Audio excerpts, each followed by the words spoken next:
સમાચાર સુરતથી કે જ્યાં સુરભી ડેરીમાં શંકાસ્પદ પનીર પકડાવાનો મામલો સામે આવ્યો કે જ્યાં એસઓજી પોલીસે ડેરીના સંચાલકો સામે ગાળ્યો કસ્યો છે। સુરભી ડેરીના સંચાલકની સઘન પૂછપરછ ચાલી રહી છે।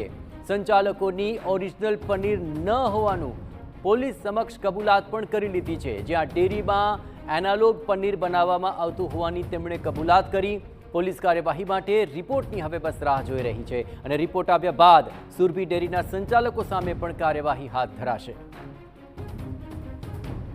ત્યારબાદ સુરભી ડેરીના બીજા બધા જે આઉટલેટ છે તે આઉટલેટો પરથી ચકાસણી કરી શંકાસ્પદ નમૂના લેવામાં આવેલ, જથ્થો સીઝ કરવામાં આવેલ તેમજ તે લોકોને હાઇજેનિક કન્ડિશનના આધારે બંધ કરવામાં આવેલ તેમજ હવે સીલ કરવામાં આવશે। અત્યારે શંકાસ્પદ જથ્થો કહી શકાય આપણે અને લોકોના આરોગ્યને સાથે તેના રિઝલ્ટ આવ્યાથી ખબર પડશે કે પનીરમાં કેટલી ભેળસેળ છે, કઈ ભેળસેળ છે તે બધું રિઝલ્ટ આવ્યા પછી ખબર પડશે।